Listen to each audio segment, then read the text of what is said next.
اس مہینے کی خصوصیت یہ ہے کہ اس مہینے میں سفر معراج وقوع میں آیا تھا، یعنی رسول اللہ صلی اللہ علیہ وسلم نے معراج کا سفر کیا تھا اس مہینے میں۔ اسی کے متعلق سفر معراج کے بارے میں آج چند باتیں عرض کرنا چاہتا ہوں۔ سفر معراج کیا ہے، مقصد کیا ہے، وجہ کیا ہے، اسباب کیا ہے، یہ ساری باتیں۔ تو سب سے پہلے چیز، رسول اللہ صلی اللہ علیہ وسلم کا جو یہ معراج کا سفر تھا، اس میں دو سفر تھے۔ اکثر تو ہم سنتے کہ صرف معراج کا سفر ہوا۔ معراج کا سفر صرف نہیں ہوا، ایک اسرا ہوا، ایک معراج ہوا۔ اسرا کا تو کیا، معراج کا تو کیا؟ اسرا کا معنی آتا رات میں چلنا، رات میں چلنا، اسرا کا معنی۔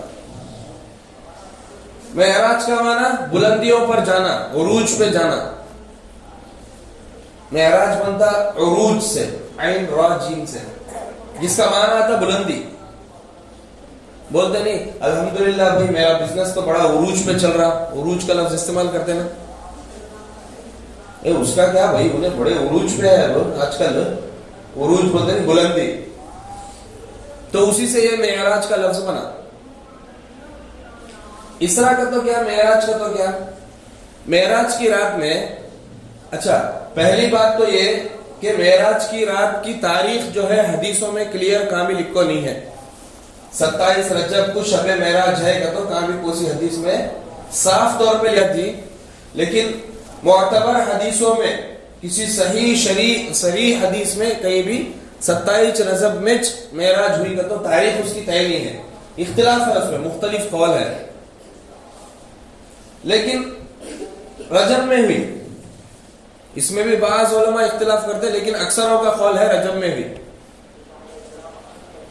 تو رجب کے مہینے میں سفر معراج ہوا، تاریخ کون سی اس کا کلیئرفیکیشن حدیثوں میں قرآن میں کہیں بھی نہیں ہے۔ 27 میں، اچھا رجب کے دن کوئی خاص عمل ہے کیا؟ یہ معراج کی رات میں کیا تو خاص، کیا تو کرنے کی چیز ہے کیا؟ ویسے جب تاریخ فکس نہیں ہے تو اس کے کام کہاں سے فکس رہتے؟ تاریخ فکس نہیں ہے 27 رجب کو کیا کیا کرنا کا، تو تاریخ فکس نہیں ہے 27 رجب کچھ معراج ہوئی تو اس کے عملہ کہاں سے ثابت رہتے جب اس کی تاریخ ثابت نہیں ہے؟ تو 27 رجب کے دن کوئی خاص نماز یا کوئی خاص ذکر یا کوئی خاص درود یا کوئی خاص مجلس یا کوئی خاص وظائف کچھ بھی قرآن و حدیث سے منقول نہیں ہے، کچھ بھی منقول قرآن و حدیث سے نہیں ہے۔ اچھا اب 27 رجب کے متعلق کیا کرنا کیا نہیں کرنا ہے، کیا چیز یہ 27 رجب، مطلب شب معراج کیا یہ 27 رجب نہیں، اس کا تو کوئی ذکر نہیں ہے حدیثوں میں۔ یہ شب معراج کیا چیز ہے؟ شب معراج ایک سفر کا نام۔ حضور صلی اللہ علیہ وسلم دنیا سے آسمان میں جا کے جنت دیکھ کے جہنم دیکھے اور اللہ کا دیدار کر کے واپس آئے، واپس تشریف لائے دنیا میں، اسی سفر کو سفر معراج بولتے ہیں۔ اور یہ سفر ہوا رات کے وقت میں، دن میں نہیں۔ حضور صلی اللہ علیہ وسلم کیسا ہوا سفر، اب اس کا ڈیٹیلز دیکھو۔ اچھا کیسا ہوا سے پہلے کیوں ہوا، اللہ تعالیٰ یہ معراج کا سفر کیوں کرائے حضور صلی اللہ علیہ وسلم؟ اس کی دو وجہ ہیں۔ معراج کا سفر حضور صلی اللہ علیہ وسلم کو کرانے کی دو وجہ۔ پہلی وجہ تو یہ کہ حضور صلی اللہ علیہ وسلم کا مرتبہ و مقام دکھانا تھا، کیونکہ دنیا کا کوئی انسان اللہ کو یا جنت جہنم کو دیکھا نہیں، چاہے وہ پیغمبر ہی چھن دے، کوئی پیغمبر ہو یا کوئی خوابوں میں دیدار کرے، خوابوں میں دیدار کرے اور اللہ کی طرف سے الہامات کے ذریعے سنے، لیکن اپنی اس دنیاوی نظروں سے جنت جہنم کو اور اللہ کو، آسمان کے اوپر کی دنیا کو کوئی پیغمبر، کوئی نبی، کوئی صحابی، کوئی ولی دیکھے نہیں۔ تو اس معنی میں حضور صلی اللہ علیہ وسلم کو وہ سارے منظر دکھا کو اللہ تعالیٰ حضور کا مقام و مرتبہ بڑھانا چاہ رہے کہ جو کوئی انسان دنیا میں نہیں کر سکا وہ میرے حضور کے ذریعے ممکن ہوا صلی اللہ علیہ وسلم۔ اللہ تعالیٰ کی سب سے پہلی وجہ معراج میں بلانے کی، اپنا دیدار کرانے کی ایک یہ تھی کہ حضور کا مقام و مرتبہ بتانا تھا۔ حضرت موسیٰ علیہ السلام ضد کرے, اللہ میں تجھے دیکھتا ہوں, اللہ پلیز ایک بار دکھ جا مجھے, ایک بار دکھ جا. نہیں دیکھ سکے, نہیں دیکھ سکے. کوہ طور کا واقعہ ہے نہیں, طور پہ گئے دیکھنے کے واسطے, ریزا ریزا ہو گئے, پہاڑ ریزا ریزا ہو گیا اور خود بے ہوش ہو کے گر گئے. تو حضور صلی اللہ علیہ وسلم کو اللہ موسیٰ علیہ السلام سے بڑی فضیلت دلانے کے لیے اللہ نے معراج کا سفر کرایا. اس کے علاوہ اور کوئی دوسری وجہ نہیں. ہاں اچھا بھائی, اگر اللہ تعالیٰ یہ معراج کا سفر نہیں کرا تھا حضور سے تو کیا حضور کا مقام چھوٹا ہوتا تھا کیا؟ نہیں.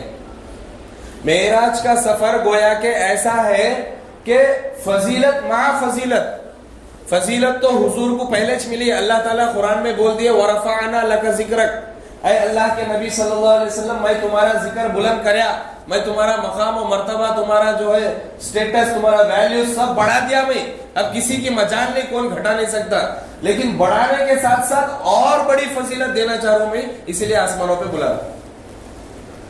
تو یہ بات سن کے یہ نہیں سمجھنا کہ اچھا معراج میں جانے سے حضور کا مقام بڑھا, اگر نہیں جاتے تو شاید مقام نہیں بڑھتا تھا. نہیں, حضور صلی اللہ علیہ وسلم کو اللہ نے جس دن سے پیدا کیا تب سے ان کا مقام بلند کر دیا, بلند کر دیا ان کا. تو معراج کی رات میں حضور صلی اللہ علیہ وسلم کو آسمانوں پہ بلانے کی دو وجہ تھی. ایک وجہ تو جو ابھی بتایا کہ حضور صلی اللہ علیہ وسلم کا مقام و مرتبہ ساری کائنات میں سب سے افضل ہے, یہ دکھانے کے واسطے اللہ بلایا.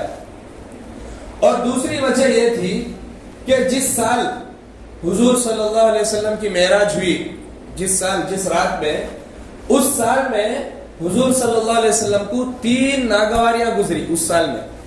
یعنی 3 جو ہے حضور کو غم 3 مرتبہ اس سال میں بہت زیادہ دکھ ہوا. وہ کیا, وہ دکھ کو دور کرنے کے واسطے اللہ جو ہے ان کو اپنا دیدار کرایا. اب جیسے بولتے نہیں, کون تو بھی زیادہ ڈپریشن میں, اسٹریس میں رہا تو بھائی ذرا کہاں تو بھی جاتا ہو, بھائی ذرا گھوم پاؤ, ذرا مائنڈ فریش ہوتا بولتے نہیں. تو اگر اللہ کو حضور صلی اللہ علیہ وسلم کا غم ایسا کہ ساری کائنات میں ان سے زیادہ غم زدہ کون بھی نہیں تھا, ویسے تکلیفہ دی حضور کو. تو جب تکلیفہ ساری کائنات میں سب سے زیادہ ہے تو ان کا سفر بھی خالی دنیا میں کہاں پھر کا تو ہو جاتا تھا کیا؟ نہیں, ان کا سفر بھی سب سے اعلیٰ کرایا اللہ. ایسا سفر کرایا قیامت تک ویسا سفر کوئی بھی نہیں کر سکتا. آسمانوں کا سفر کرایا, زمین کا نہیں. دل بھر رہا نہیں, ذرا کشمیر کو جا کر, سوئٹزرلینڈ جا کر, ٹھنڈی جگہ جا کر, یہ دنیاوی سفر نہیں, آسمانوں کا سفر. وہ کیا 3 چیزیں پیش آئی تھی, وہ کیا 3 غم گزرے تھے حضور صلی اللہ علیہ وسلم کے اوپر. ویسے تو حضور صلی اللہ علیہ وسلم کے اوپر مکی زندگی میں ہر روز غم زدہ, ہر روز غم کا دن تھا. کوئی نہ کوئی چھوٹی موٹی تکلیفیں کفار مکہ, مشرکین مکہ دیتے رہتے تھے. لیکن یہ 3 بہت بڑے صدمے لگے حضور صلی اللہ علیہ وسلم کو اسی سال میں. اور یہ کون سا سال؟ حضور صلی اللہ علیہ وسلم کی نبوت کے اعلان سے 10 سال بعد کی ہے یہ سال, جس کو عام الحزن بولتے, یعنی غم کا سال.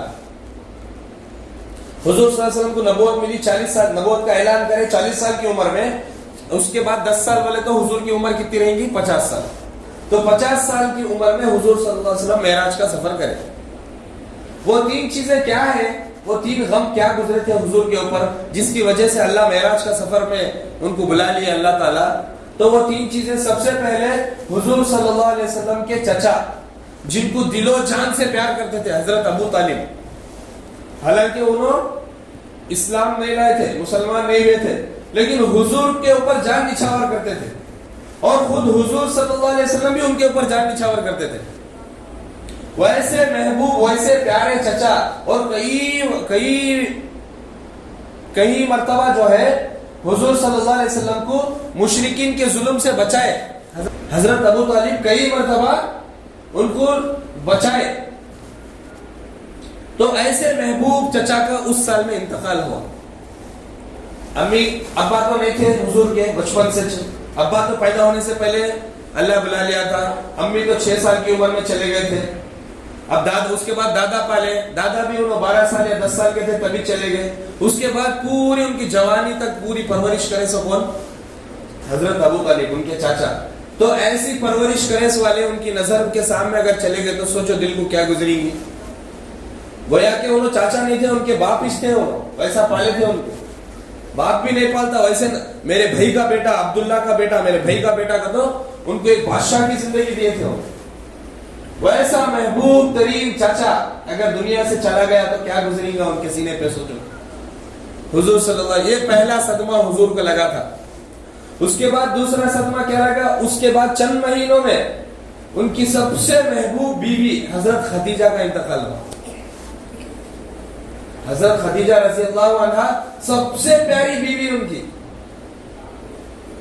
فرسٹ شادی حضور صلی اللہ علیہ وسلم کرے حضرت خدیجہ سے, اور اتنی زیادہ لمبی مدت کسی دوسرے بیوی کے ساتھ نہیں گزارے, صرف خدیجہ کے ساتھ 25 سال تقریباً گزارے. حضور کی شادی ہوئی 25 سال کی عمر میں, حضرت خدیجہ کا انتقال ہوا 50 سال کی عمر میں, تو تقریباً 25 سال حضور ان کے ساتھ گزارے. تو جس بیوی کے ساتھ 25 سال گزارے, اور وہ بیوی بھی ایسی کہ ان کے اوپر جان نچھاور کرنے والی, نافرمان بیوی نہیں, حضور کی بیوی اما جان خدیجہ رضی اللہ عنہ, ساری مومنوں کی ماں, ویسی پیاری بیوی دنیا سے چلے گئی, آنکھوں کے سامنے چلے جائے گی تو کیا گزرا نہیں. ایک تو چچا جان کا چلے جانے کا غم, پھر اس پہ اپنی خاص بیوی دنیا سے چلے جانے کا غم. جب تک حضرت خدیجہ رضی اللہ عنہ دنیا میں باحیات تھے, حضور دوسری شادی نہیں کرے. اتنی محبت اتنی چاہت کرتے تھے حضرت خدیجہ سے. خدیجہ کے دنیا سے جانے کے بعد ایک سے زیادہ الگ الگ شادیاں کرے تھے. تو حضرت خدیجہ, پہلا غم حضرت ابو طالب کا دنیا سے چلا جانا, دوسرا غم حضرت خدیجہ کا دنیا سے چلا جانا, تیسرا غم طائف کا واقعہ جو گزرا نہیں. طائف کی گلی میں جو حضور صلی اللہ علیہ وسلم دین کی دعوت لے کے گئے, تو وہاں کے جو وہ گلی کے جو گورنر تھے بڑے بڑے, انہوں حضور کی دعوت مانے نہیں. حضور دین کی دعوت دینے گئے تھے کہ بھئی تمہیں مسلمان ہو جاؤ, مجھے اللہ کا رسول مان لو. انہوں ادھر جواب دیکھو, تمہیں اللہ تم نے بنایا کیا نبی, کون بھی ہمیں کون بھی ملے نہیں کیا نبی بنانے, ایسا جواب دیے. ٹھیک ہے جواب دیے, مانے نہیں, تمہیں نبی نہیں کہ تو مانے نہیں. اس کے اوپر ظلم کیا کرے, جو گلی کے چچورے بچے رہتے نہیں, چلر بچے جسے ہماری زبان میں بولتے, ویسے بچوں کو پتھرے لے کر ہاتھ میں ان کے پیچھے بھگائے. حضور جہاں تک یہ گلی سے نکلتے تب تک ان کو مارو گا. وہ شرارتی بچے حضور صلی اللہ علیہ وسلم کو اور ان کے ساتھ چند صحابہ تھے, ان کو پوری طائف کے میدان سے نکلے تک مار لیتے گئے نوکیلے پتھر سے. حضور کا جسم مبارک خون ہو گیا. ایسی تکلیف گزری تھی 1 سال میں. تو ان تینوں غموں کو بھلانے کے لیے اللہ نے بہترین تحفے کے طور پہ ایک سیر کرایا. کبھی نہ کبھی تو کرانا تھا, لیکن یہ ایک بہانہ ہے کہ تینوں غم اللہ کے نبی صلی اللہ علیہ وسلم کے دور ہو جانا. تو یہ وجہ تھی معراج کا سفر کرانے کی. معراج کا سفر ہوا کیسا؟ معراج کی رات میں 2 سفر ہوئے, ایک اسرا ایک معراج. اسرا یعنی زمین سے زمین کا سفر. ہمیں جو سفر کرتے ہیں یہاں سے بنگلور جاتے, بنگلور سے حیدرآباد, یہ سبھی اسرا ہے. لیکن رات میں کرے تو دن کے سفر کو اسرا نہیں بولتے. رات میں اگر ایک جگہ سے دوسری جگہ جائے تو اس سفر کو اسرا بولتے. تو اللہ کے نبی صلی اللہ علیہ وسلم اسرا بھی کرے, یعنی زمین سے زمین کا سفر بھی کرے, اور پھر زمین سے آسمان کا سفر معراج بھی کرے.